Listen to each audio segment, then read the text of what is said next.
Here today is May 22nd, 2019. This is Roland Martin Unfiltered. President of the United States, y'all. Oh my goodness, he has a temper tantrum. Oh, we cannot wait to talk about what Donald Trump did today. Speaking of losing their mind, remember Ralph Northam, the governor of Virginia, the blackface scandal? Now the university says they can't determine whether or not it's actually him on the pages. Really? We're going to buy that one?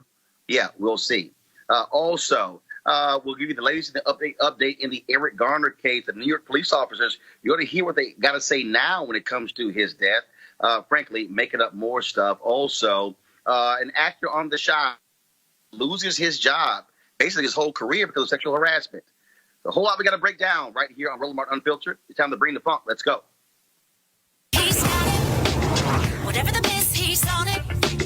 Whatever it is, he's got the scoop, the fact, the find. And when it breaks, he's right on time and it's rolling. Best believe he's knowing. Putting it down from sports to news to politics. With entertainment just for kicks, he's rolling. Yeah, it's Uncle Roro, y'all. Yeah, it's Roland Martin, yeah. Rolling with Roland now. He's funky.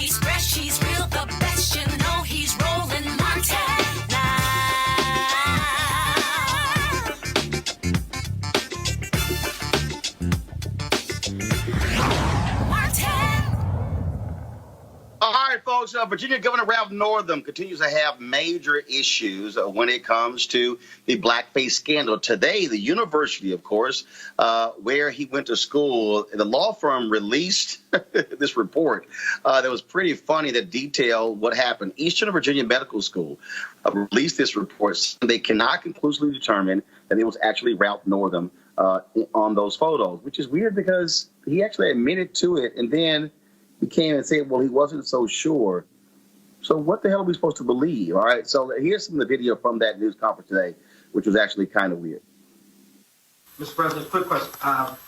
James Gordon with the NAACP enforcement. We had a conversation in February, you and I. And I said to you then, I said for the community to have some trust in what's going to happen here, that we had to make sure that it was independent of EVMS and of Ralph Northam.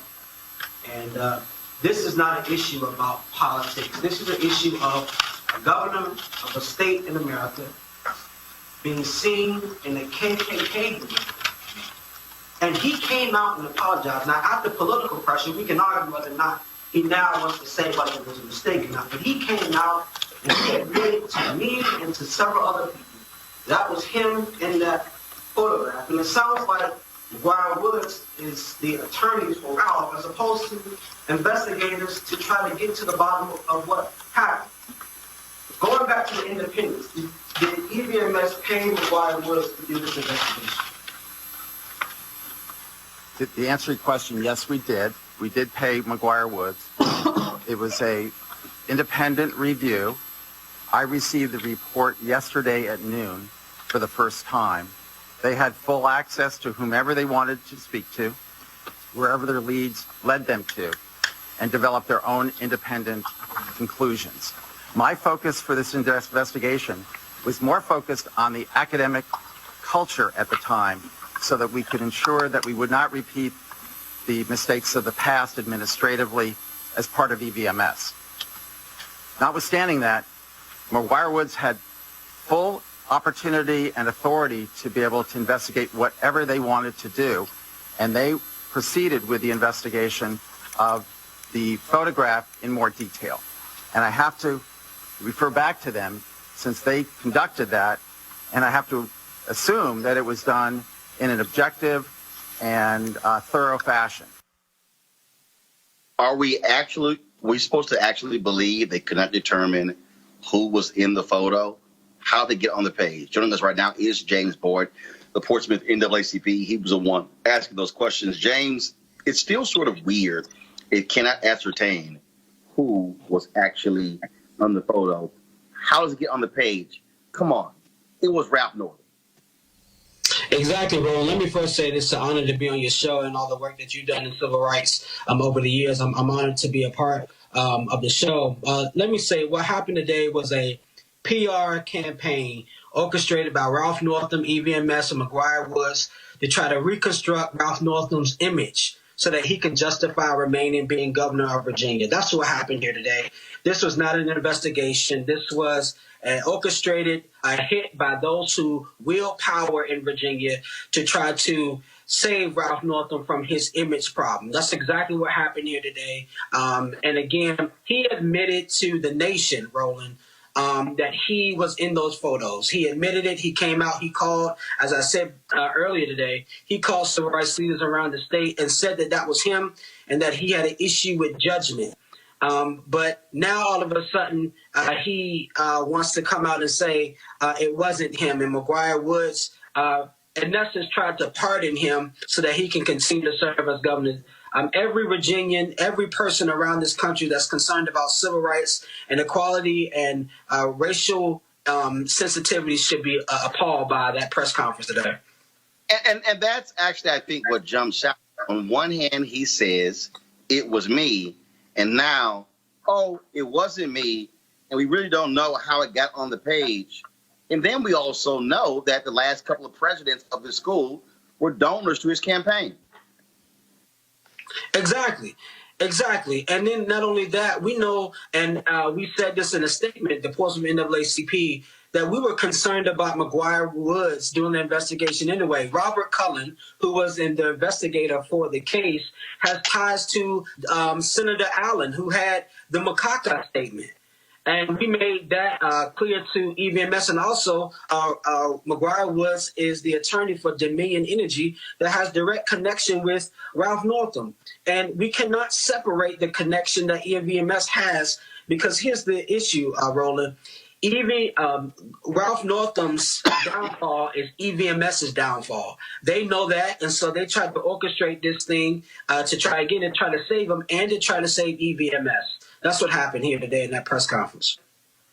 So but what's that, next? no doubt, was him. He admitted, and I guess you have to be the governor of Virginia, Roland, to be able to admit that you were guilty, and then you get to take it back. I wish that some black folks in this country had that ability in the criminal justice system, but I guess you got to be a governor of Virginia and put out racist photos in order to have that kind of privilege in America. So again, what's next for you? What's next for Ralph Northam? I think, again, based on what our CEO has said, the NAACP, we believe that Ralph Northam should resign. If he's truly apologetic and wants to heal Virginia, he would move out of the way to allow the government and allow the state to heal. Another part of this orchestrated plan, Roland, was not only did Ralph Northam is trying to do this apology tour, and again, I would say, if you didn't do anything, why are you on an apology tour? But now that they're continuing trying to attack the black lieutenant governor of Virginia, Justin Fairfax, to give people some pause in terms of calling for his removal. But in terms of the NAACP, we maintain our calls for his removal. And also, we think now that there needs to be a true independent investigation into EVMS and the image around Ralph Northam. So we're going to continue to push for that investigation to happen. All right, James Boyd, I appreciate it, man. Thanks a lot. Absolutely. Thank you, sir.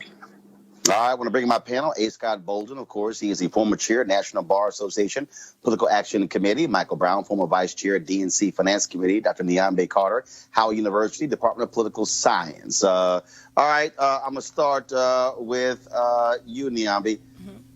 All right, Ralph Northam is not resigning.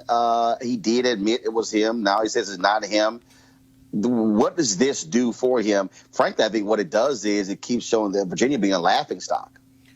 Well, for sure. I mean, he gets to hold on to his job in the meantime. I think that had always been his plan, which was to wait it out and see what was going to happen. I don't know who takes a picture of another person in blackface in a Ku Klux Klan uniform and puts it on their yearbook page for medical school for giggles. So I think this was his plan all along. He wanted to stay the governor, and he was going to stay the course. There's no crime here. It's distasteful. It's unethical, and I think it's a slap in the face of the people of Virginia that he represents. But this is what he planned to do all along. He had already said when this all came out, when he first apologized, that he had no intention of leaving that job. And I think this gives him enough deniability, if you will, to continue to say he can represent the people of Virginia in a fair and even-handed manner. I don't think the people of Virginia believe that, but for sure, that's what he's suggesting by staying in that job. All right, Scott Bolden. Well, I don't think it changes the game at all. I'm not sure we even needed an investigation to determine whether the governor was in the photo or not. He said he did. He was, and then he denied it.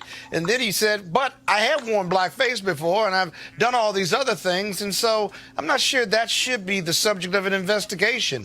The inconclusiveness doesn't change anything. If you ask me whether the governor is a racist and whether he's been in blackface and made fun of black people and offended them and been oppressive of them in his younger days, the answer is yes. I don't think that's going to change anything with the voters of Virginia, Republicans or Democrats. And then lastly, this doesn't change anything in regard to him being a deeply wounded governor. He can move around the state, I guess. He can go through the motions of being governor and do what he's supposed to do.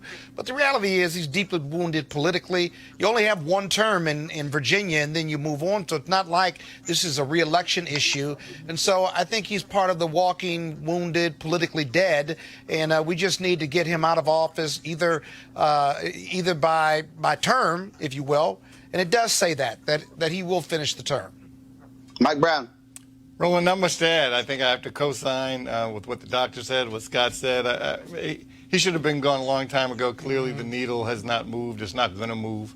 And as Scott just mentioned, even if this, let's say it's not his picture, he still said he did it about Michael Jackson.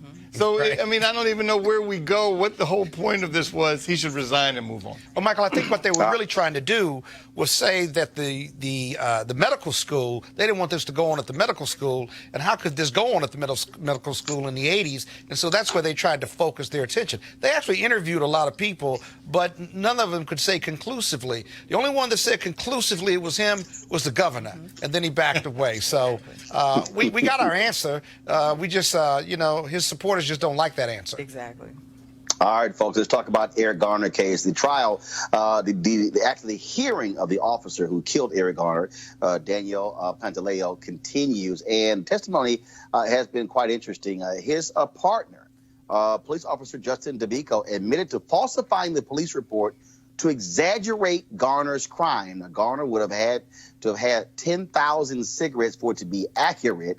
He actually only had 5 packs. The trial resumes June 5th. And I got to tell you, Scott, I mean, what we're seeing here, lying police officers, making stuff up. Pantaleo said that he actually saved Garner's life by him not falling through a plate glass window. What is exposing, I think what this disciplinary hearing is exposing is the facade of police officers holding each other accountable and how they will lie if necessary. How in the hell can you say 10,000 packs is close, 10,000 cigarettes is close to 5 packs? Well, it certainly is a lie, but I got to tell you, I'm not surprised at it at all. It goes on every day in the criminal justice system. I spent 5 years in New York as a state prosecutor, and at intake, if you will, where the police come in and tell you the story. If the attorney, if the prosecutors, the assistant U.S. attorney or the assistant district attorney isn't testing that story and using logic, 9 times out of 10, the prosecuting attorney or the ADA, as you will, signs off on it and just moves it forward. And so the value of having really strong prosecutors, people of color who are prosecutors, is that they test those stories for credibility. And if you're really good, being a prosecutor is about justice, not about prosecutions and getting convictions. And you just don't have that in this particular case. But what's really unusual is that you have sworn testimony now from a fellow police officer. I don't know whether he had a deal or not, or whether he's trying to save himself or not, but whatever the dynamic is, he admitted that he lied because he thought that the 10,000 cigarettes would mean that they had greater latitude in how they were trying to restrain him. To have a more serious crime meant perhaps that we had to have the chokehold because he was resisting more because he had 10,000 cigarettes on him as opposed to just 5 packs. That's the dynamic you're working with. It's awful, but unfortunately, in this country, in our criminal justice system, it goes on every day. And there's no way to unpack that, if you will, because of that thin blue line where they support one another and nobody was there on the scene but them. And so they create the narrative, they defend it, and very oftentimes people go to jail because of that false narrative. The way to do it, Dr. Carter, is that if an officer lies on a report, they're fired. Absolutely, but I think oftentimes we see that police departments, fellow police officers, are willing to pay the civil penalties for lying police officers and the things that they do. Whether he had 1,000 cigarettes, 100, or 10,000, that man should not be dead today for that offense or any other, really. I mean, what they did, that lie, just sort of furthers the narrative that Eric Garner was somehow dangerous, that Officer Pantaleo and the others were in danger when they were not.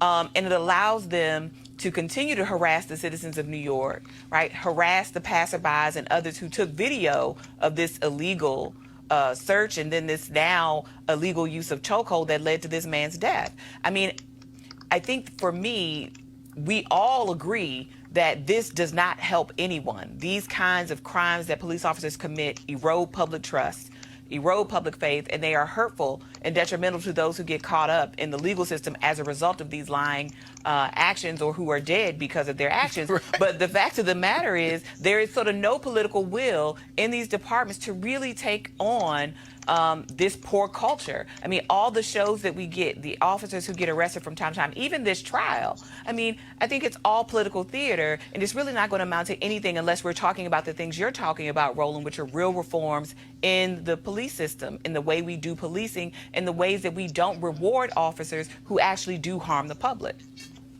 Mike, again, what we're facing here is we have to confront the reality where cops are consistently lying. They will make things up. They will cover for each other. And that's what this is exposing. And frankly, that officer who is admitting he lied should also be disciplined. And again, I believe that if cops lie on police reports and make things up, they should lose their jobs.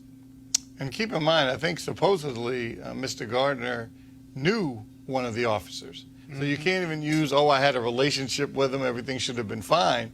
It wasn't like that. That's why we don't see this happening in the white community. We don't see white men walking down the street getting tackled by cops unless clearly he or she was the aggressor. Mr. Gardner was not an aggressor. And even then you don't. And even then you don't. Mr. Gardner clearly was not. Shooters get counted. But what we've talked about before, Roland, I know Scott and I have talked about it, until you change the standard of what's held for a police officer in a courtroom, these particular things are going to continue to happen, because all they have to do is say they were in danger and they've met the standard. Yeah, Mike, until that standard changes, we're going to continue to see this. And you know, Michael, the other thing that we ought to be talking about is why politicians, elected officials, are so afraid to hold the police lobby, state by state, jurisdiction by jurisdiction, accountable for these actions. They are terribly afraid of the police lobby because the police lobby is charged with protecting and serving our community. It really is. And until and the police lobby holds elected officials hostage, right? Because if they don't get the endorsement, or if they do a work slowdown where people are not protected in their communities, there's always that underlying or outright threat that, well, if you handcuff me and you don't let me do my job and deal with the bad guys, then I'll just stop dealing with the bad guys altogether. And it's that constant threat and that danger, political danger in the minds of elected officials, that really means that they're not going to hold the police accountable. They're going to allow the police to do their business the way they want to do their business out of pure fear, not just political, but community fear. We got to figure out a way to get behind that and eliminate that too. The real deal is this. You're absolutely right when it comes to endorsements, but here's the other real deal. White voters believe cops. Exactly. And if white voters say, oh, this candidate got the police department endorsement and got the police union endorsement and got the firefighters union endorsement, then we're going to go with them. That's why for all of these years, Michael, and you know this, Democrats have always had to play, I got to be tough on crime. Right. Because the Republicans always said they were soft on the crime, and it was Republican candidates who always would get the endorsements of of the unions. And that's, you see Donald Trump doing it as well. That's the game here. And it makes no sense, even when district attorneys are involved, how DAs appeal to the endorsements of the unions when they're the ones who are going to be deciding whether or not a cop can actually be tried or indicted, and that makes no sense. And that's why the whole criminal justice reform conversation, and yes, the First Step Act was very important. Yes, I know it was the first step. I get it. But let's see how hard they fight on sentencing reform. Because until you do that, you do not have full criminal justice reform. And let's see how Attorney General Barr handles that. He won't even look at sentencing reform, I guarantee you. Neither will 45. So yes, First Step Act was important, but until you deal with sentencing reform, criminal justice reform has not occurred. But the bottom line is here, the First Step Act only applies to the federal level, where you have a little more than 200,000 people in prison, Dr. Carter. You have 2 million people who are in state prison. More people are impacted by what is happening on the state and the local level, not the federal level. And so we can tout the First Step Act all day, but more people are going to be impacted on state levels. And the issue we have here is whether or not you have district attorneys who have the credibility in order to go after these cops and hold them accountable for lying. The Staten Island district attorney refused to indict Pantaleo. In fact, he operated more like a defense attorney as opposed to the person who was seeking justice. Dr. Carter, last comment on the story. Yeah, I mean, I think we have to really be clear that crime goes both ways, right? We saw this in Philadelphia. We've seen it in Staten Island. We've seen it in this city. Officers lie, officers abuse their power, officers commit crimes all the time. And so we have to acknowledge that police officers' words are not law. And I think Scott was exactly right. We have to question the statements that they're making. Just because the person says it doesn't make it so. I mean, we had a case here where a young man found himself back in prison, right, for a parole violation over a charge that should never have happened in the first place. It was thrown out. But because he had contact with this officer, he's in violation of his release. And these are the kinds of things that are really egregious. This is the stuff that we really need to look at and acknowledge that this system and this fetishization of police officers and the truth of that badge are all up for questioning, right? When we're talking about justice and seeking the truth. All right, folks, let's go to our next story. So I would dare say if the child of one of you watching acted a fool in public, you would probably spank their ass for throwing a temper tantrum. If y'all want to see what a 72-year-old man looks like throwing a temper tantrum, this was Donald Trump today, who was just upset. He was supposed to have an infrastructure meeting with Senator Chuck Schumer and Speaker Nancy Pelosi. He walked in, wouldn't even sit down. He was so mad at them. He said, "How dare you keep investigating me?" And then the little brat went out to the Rose Garden and did this. Good morning. Okay, thank you. So I came here to do a meeting on infrastructure with Democrats, not really thinking they wanted to do infrastructure or anything else other than investigate. And I just saw that Nancy Pelosi, just before our meeting, made a statement that we believe that the President of the United States is engaged in a cover-up. Well, it turns out I'm the most, and I think most of you would agree to this, I'm the most transparent president probably in the history of this country. We have given on a witch hunt, on a hoax. The whole thing with Russia was a hoax as it relates to the Trump administration and myself. It was a total horrible thing that happened to our country. It hurt us in so many ways. Despite that, we're setting records with the economy, with jobs, with the most people employed today that we've ever had in the history of our country. We have the best unemployment numbers that we've had in the history of our country. In some cases, 51 years, but generally in the history of our country. Companies are moving back in. Things are going well. And I said, let's have the meeting on infrastructure. We'll get that done easily. That's one of the easy ones. And instead of walking in happily into a meeting, I walk in to look at people that had just said that I was doing a cover-up. I don't do cover-ups. You people know that probably better than anybody. So this is very sad, because this meeting was set up a number of days ago at 11 o'clock. All of a sudden, I hear last night they're going to have a meeting right before this meeting to talk about the I word. The I word. Can you imagine? I don't speak to Russians about campaigns. When I went to Wisconsin and Michigan and Pennsylvania, I don't say, oh, let's call Russia. Maybe they can. It's a hoax. The greatest hoax in history. I respect the courts. I respect Congress. I respect right here where we're standing. But what they've done is abuse. This is investigation number 4 on the same thing. Probably 5. And it really started, I think, pretty much from the time we came down the escalator in Trump Tower.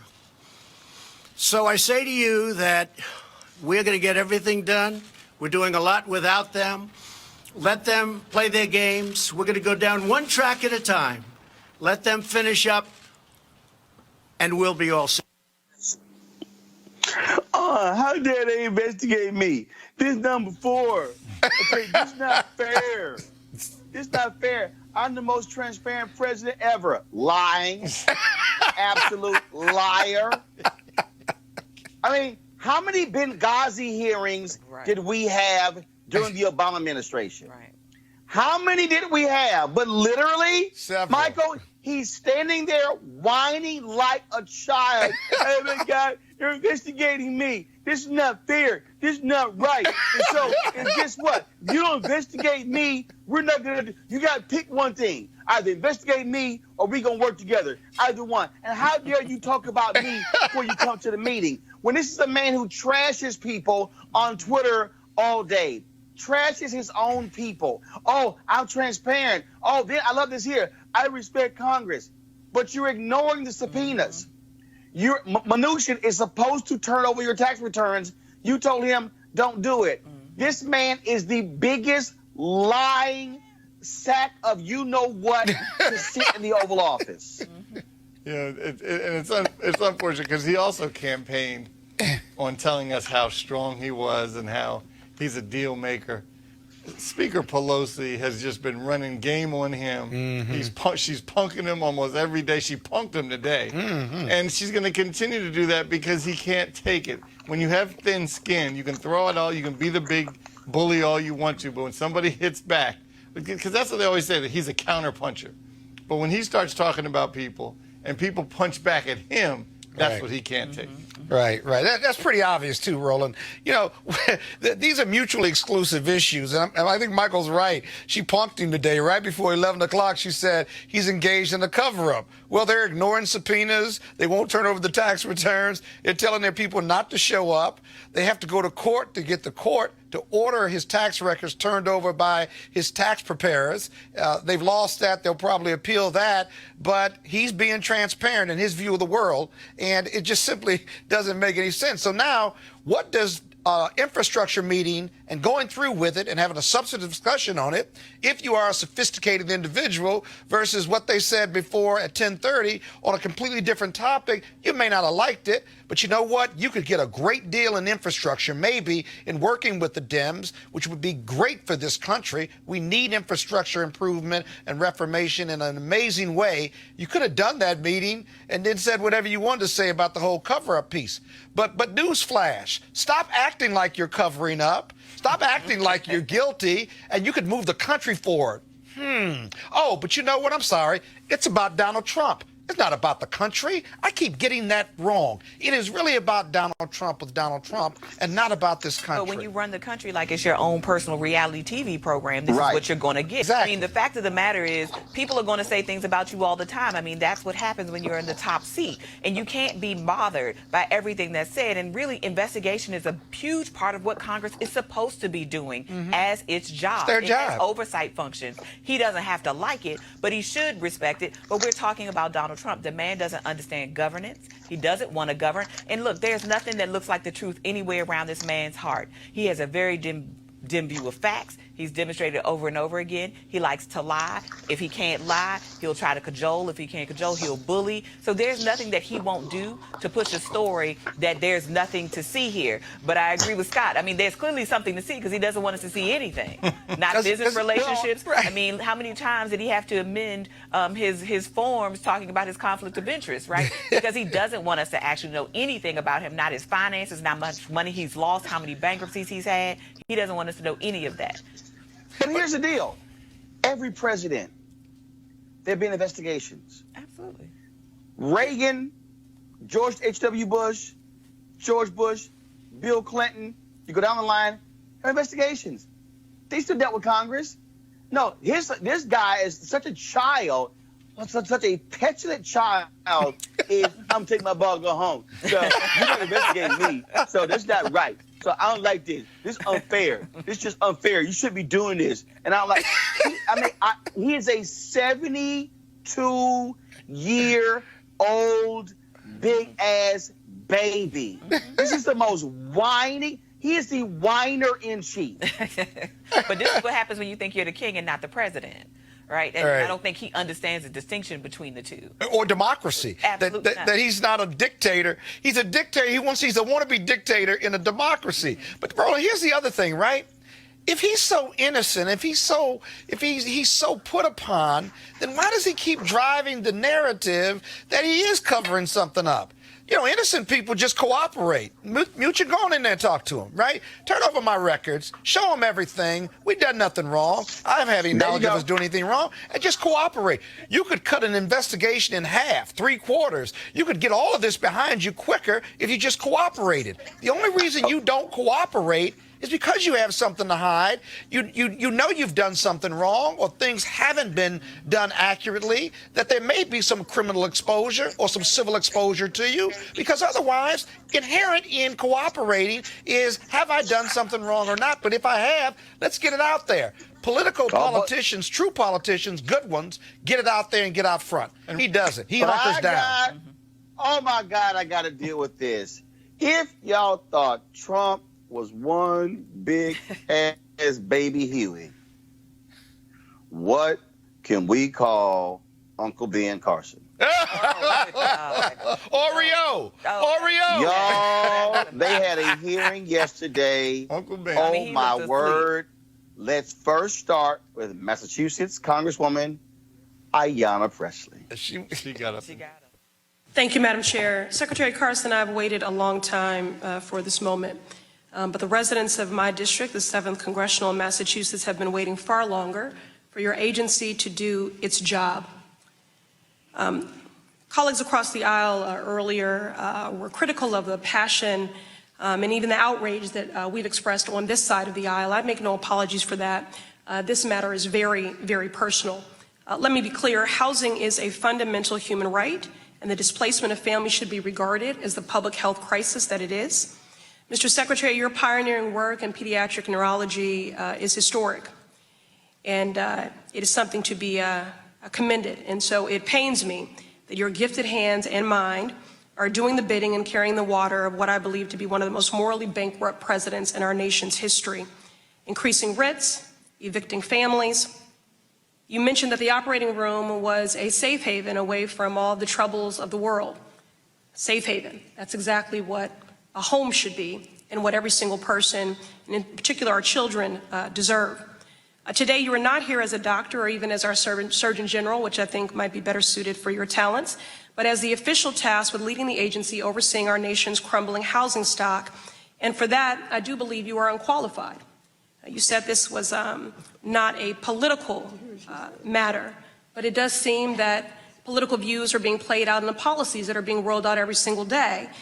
When you imply that people are living in public housing either because of a desire to be self-sufficient, questioning a work ethic, when we are eliminating a stock but not increasing supply, people in the Massachusetts 7th Congressional District would have to work 84 hours to afford a decent one-bedroom at fair market rent.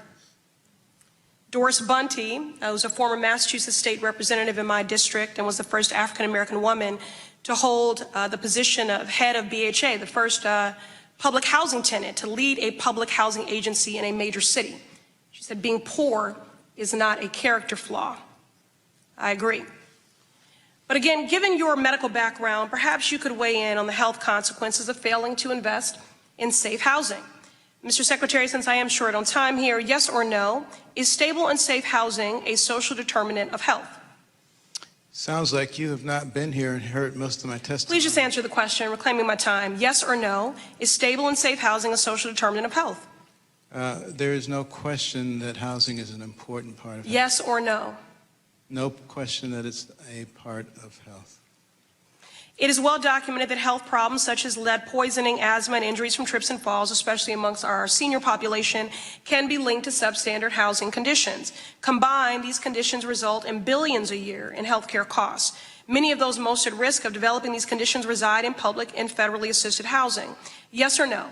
If left unaddressed, do you believe the substandard public housing conditions pose a risk to tenants' physical, mental, and emotional health?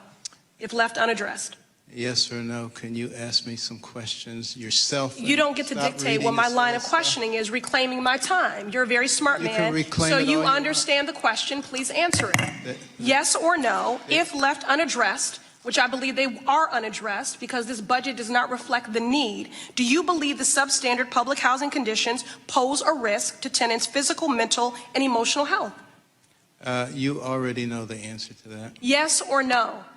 You know the answer. Yes or no? I know the answer. Do you know the answer? Yes or no? Reclaiming my time. You don't get to do that. The time belongs to the gentle lady. The evidence is clear that if we do not invest the necessary funds today, we will pay the price in people's health tomorrow. And what is this administration's response? Cuts. Cuts to crucial funding like the Public Housing Operating Fund and the Family Self-Sufficiency Program, Section 202 housing for elderly and Section 811, housing for persons with disabilities, and even the complete elimination of the Public Housing Capital Fund. These policies are devoid of empathy and humanity, and you've been talking in the abstract, but I want to get specific. There's a Miss Northcross, a mother and a grandmother living in Brighton in my district. She's raised her children and now cares for her grandchildren in property with thick mold on the walls. Her son was recently hospitalized, look at the pictures here, because of bone tumors in his arm and leg. He needs surgery to save and improve his quality of life, but he won't get it because the family must have a sanitary, stable housing condition first. Their actual home literally poses a risk of post-op injury and infection. Her question to you is, what do they become? When you raise children in these conditions, what can they become? So yes or no? Do Miss Norcross and her family deserve to live in these conditions because they are poor?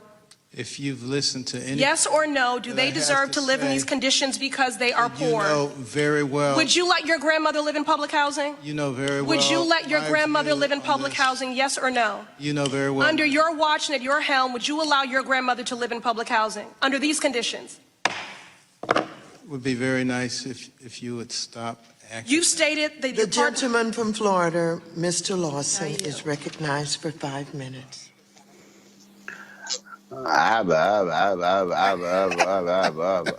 Okay, now he was asked about REOs. Uh-oh. Not Oreos, REOs. I think it was Oreos. I'd also like you to get back to me, if you don't mind, to explain the disparity in REO rates. Do you know what an REO is? An Oreo? No, not an Oreo. An REO. REO. Real estate? What's the O stand for? E-organization? Owned, real estate owned. That's what happens when a property goes to foreclosure. We call it an REO. Mm-hmm. And FHA loans have much higher REOs. That is, they go to foreclosure rather than to loss mitigation or to non-foreclosure alternatives like short sales than comparable loans at the GSEs. So I'd like to know why we're having more foreclosures that end in people losing their homes with stains to their credit and disruption to their communities and their neighborhoods at FHA than we are at the GSEs. I would be extremely happy if you'd like to have you work with the people who do that. Well, Mr. Carson, respectfully, that was my day job before I came to Congress. So now it's my job to ask you to work with the people. I'm talking about the people at HUD who do that. I've spent a decade working with the people at HUD on this problem. So what I would like you to do is to take this back to FHA and to ask the folks at FHA, because since 2007, I have been writing about the problems in FHA's servicing. I am a huge fan of FHA. I am a believer in their mission, and I am a champion for them. Are you? Of course, I believe in the mission of FHA. Wow. No, we ain't done, y'all. You really don't like us very much. Here's Amway. Are you familiar with Amway and what it is? With who? Amway. Amway? Amway. Come on, Mr. Secretary. Now, I asked you this when you were here last year, and you asked me to be nice to you, and you turned to your staff, Amway, and you have an Amway director. And we wrote you a letter about it, and Amway, Office of Minority Women and Inclusion.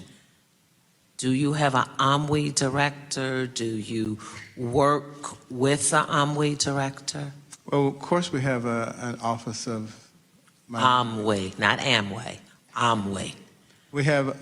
Do you know who that person is? We have. Do you know who that person is? I cannot give you the name. Okay. Would you do me a favor? Would you find out and would you send me a note back so we don't ever have to repeat this again? We can send you a note on that. Okay. Thank you.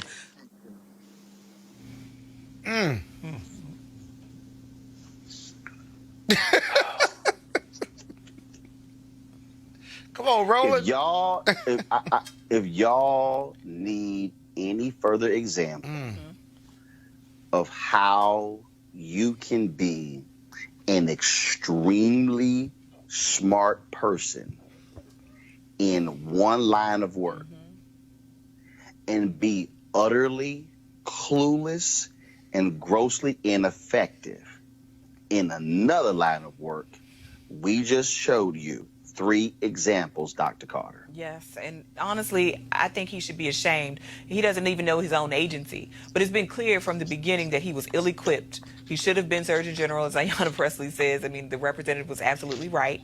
But more importantly, the disrespect that he displayed in this sort of flippancy. I mean, they're talking about people's lives here. I mean, the housing conditions that people are living in, these are on his watch. And he's just sitting here, you know, kind of, I don't know what he thought he was doing. I don't know if he thought he was being clever, but you're also talking about a man who seemed to spend more time refurbishing his office. You know, he had a $30,000 table and a $9,000 dishwasher and some new blinds, but he hasn't figured out who is actually working in his agencies, right? And the other agencies under HUD. So, I mean, I don't know what we expected from Ben Carson. I don't know what's happened to Ben Carson over time. I suspect Ben Carson has adopted the ethos of the administration, which is to be as rude, be as unhelpful, be as unqualified and disinterested in your job, and you'll be successful. Michael, not only that, this is a photo that Ben Carson literally tried to make light of the Oreo. He posted this on social media. Oh, Oreo. Thanks, Representative Katie Porter.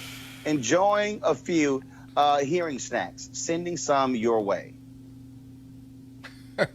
You know, it's interesting. I mean, clearly, his reputation is all jacked up now. But more importantly, it's like everyone that gets involved in this administration that had any semblance of a reputation, it's getting messed up to defend this guy. Because I don't understand. You could get the same exact judges if Pence were president. You could get the same kind of policies if Pence were president.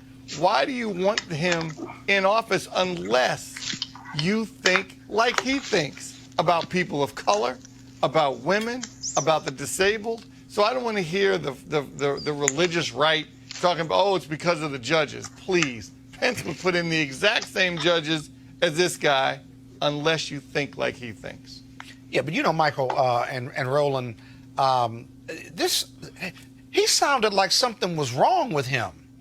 Either that he just didn't care, he wanted to be offensive, he wanted to take light of these questions, very serious questions about residents in public housing, or he was just completely uninformed. But the worst sin of all for this, I think, is the fact that he has an opportunity to be prepared, to get smart, to get better. If you are super smart as a surgeon, but you have to care about that.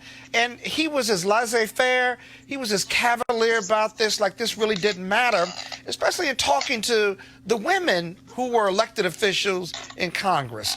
But he sounded also like something was wrong with him. But if nothing was wrong with him, then he didn't know his own agency. He didn't know anything about HUD and what was going on, and that's downright offensive and dangerous. What's wrong with him? He is grossly unqualified for the damn job. Yeah, but his speech too. His speech was impaired almost. I mean, he had low energy. There's something wrong with him, man. He was a low energy candidate as well. Remember? That's when you know. I don't know what the hell I'm talking about. Right. Yeah. Okay, so let me give you the audio version of what was happening in the head of Ben Carson as he was being asked questions. Here we go. He was like, what the hell did I take this job for? I don't know what I'm doing. I am utterly clueless. Right. I don't know anything about housing other than the houses that I own. I don't know what she is asking me. Did she just say Oreo? Damn, I wouldn't mind having some Oreos and some milk right now. Oh, my goodness. Amway, you know what? I need to go buy me some washing powder and some dishwashing detergent. So let me call my Amway representatives. You know what? Let me go ahead and reclaim my time, because I sure wish I didn't take this job, because Donald Trump would make me look like a dumbass sitting here talking about housing. I don't know jack about housing. But this is, you know what? Is in it? is there anybody's brain I can go operate on? In fact, is it possible that I can operate on my own brain right now so I can place some of these critical facts inside my own brain so I don't look like a damn fool in the middle of this hearing? That was what he was thinking as he was answering questions. Yeah, but Roland, look historically at these presentations by cabinet members. You know, usually they have briefing books. Scott, this is the dumbest administration we've had. No, these are purposely dumb people. No, but Bill Barr. I agree with you. I'm trying to make a point. He wasn't even trying to be smart. Betsy DeVos, like I said, if you look at the rules, you have a grifter in chief, a whiner in chief, a man who does not read, who purposely chose people who have no business in any of these jobs. But they How accept it. any Republican could defend the level of incompetence that we are seeing is beyond me. And I'm telling y'all right now, when Donald Trump loses next year, no Republican who stood by and defended this will be able to criticize anybody because they stood silent and defended some of the most clueless, dumbest, incompetent cabinet members in American history. And they don't want to be smart. They don't want to prepare. That's worse than just being dumb, Roland. Right. Because you could get smarter if you gave a damn. They don't give a damn. They don't. And it was I'm sorry, go right no, but I mean, I agree with you absolutely. Like you said, you didn't have a staffer, you didn't have any briefings, you didn't have anything there. You don't even have an organizational flow chart of what is what in your organization. But more than that, it's their responsibility to actually decline positions that they know they're not qualified for. Ben Carson had every opportunity to say, you know what? I can't do this. So this isn't even Donald Trump's fault at this point. This is his fault. He's the one that actually had a career and a reputation. Yeah. Speaking of dumb, I got to talk about actor Jason Mitchell. Of course, he's in the television show The Shot on Showtime. He was in Straight Outta Compton.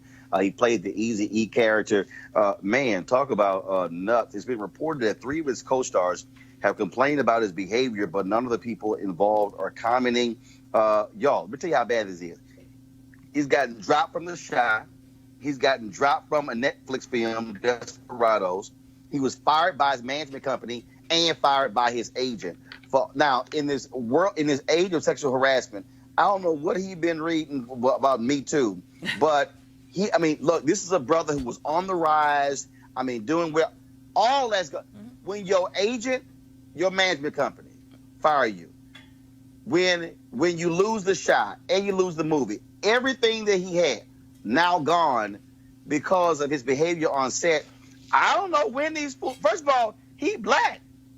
Does he think you think he's a Mel Gibson? Well, if he's doing it to black women, he may be. Is that what it was? He ain't Mel Gibson. Well, but I think that, and I'm a fan of Jason Mitchell, actually, and The Chi. It's a show that I actually watch quite a bit. But I think he might have thought that, harassing his black female co-star wouldn't necessarily result in the same level of penalty.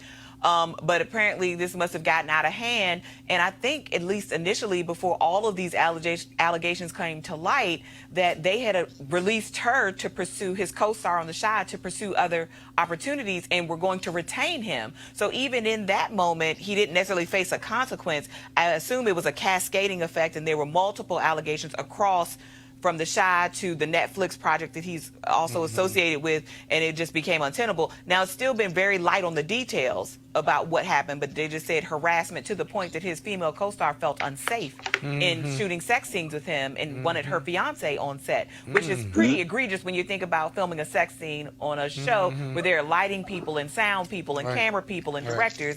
So she still felt that unsafe. Who knows if anything else is going to come out about this, but I think you're right. I mean, this is sort of one of those moments when people have to realize what moment we are in. What does he say? Scott, let me help you out, Scott. Yeah. It's different when you get fired from a show. But when your agent and your management company drop you, yeah, that's pretty rough. This was called major. Yeah, and he's a rising star too. The question I had is, he's a rising star, but what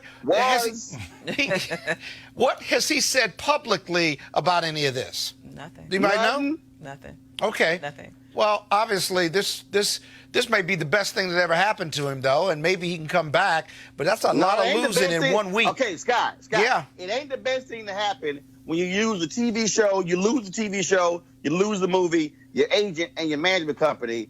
No, this is one of those where, Mike, where you announce you were going into rehab, you got a major substance abuse problem. Okay.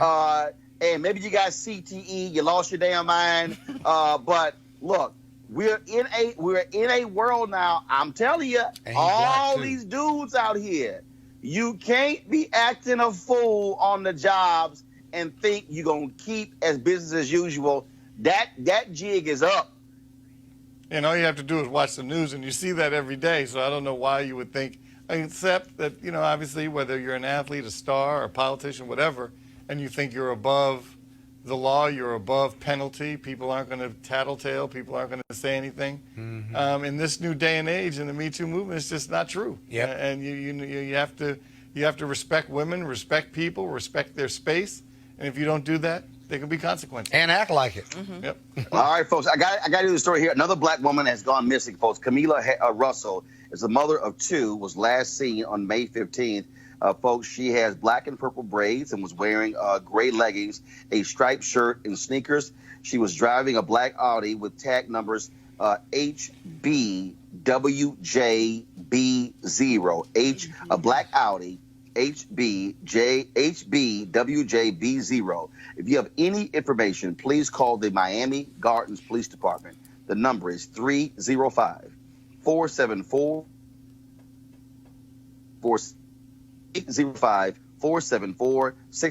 And this is important to us because the bottom line is, white woman come up missing. It's going to be on CNN, MSNBC, Fox News, all the networks. And so we make it our point to ensure that when black women come up missing, they don't get the same level of coverage from mainstream media. That's why Roland Martin Unfiltered matters. All right, folks, I want to thank Michael, Scott, and Dr. Carter for being on today's show. I certainly appreciate it. Thank you so very much. Thank you. Also want to thank all the folks who checked us out the last couple of days. We also the Anthony Anderson Golf Tournament. Hope you enjoyed Monday's show as well. And so thank you so very much, folks. Tomorrow, I got a critical topic I'm going to talk about. And I'm gonna have an honest conversation. Like, we're gonna deal with the family this time. We need to talk about this reality of college tuition. But I'm gonna talk about it from the perspective of we need to stop telling our kids you can go to any school you want to go to. No, you can go to the school I'm afford to send you to. So we're gonna have a real conversation tomorrow about picking the right schools, picking the right majors, to ensure that we are not drowning ourselves in debt for most of adulthood. It's a conversation that's critically important that we're going to have tomorrow. And so I'm looking forward to that dialogue. All right, folks, be sure to support Roland Martin Unfiltered by joining our Bring the Funk fan club. You can go to RolandMartinUnfiltered.com. You can use Cash App, Square, or even PayPal. We certainly hope you support us in what we do, and that is bringing you the kind of information and the conversation you're not going to get anywhere else on a daily basis. All right, folks, I got to go. I'll see you guys tomorrow. Holla!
I was recently in Atlanta for our School Choice is the Black Choice Town Hall event.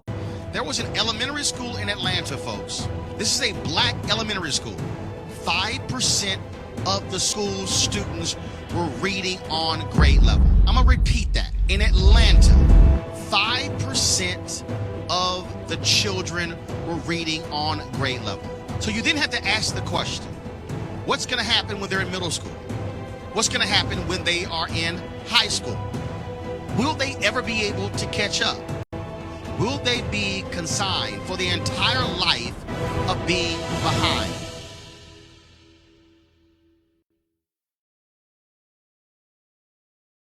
You want to check out Roland Martin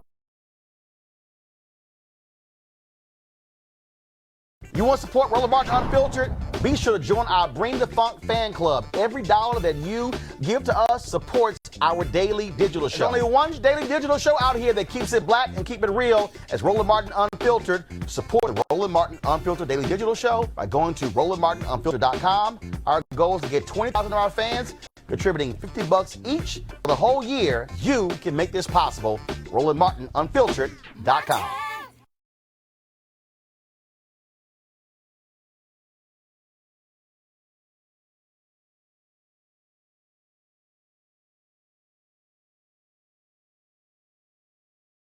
You want to check out Roland Martin Unfiltered?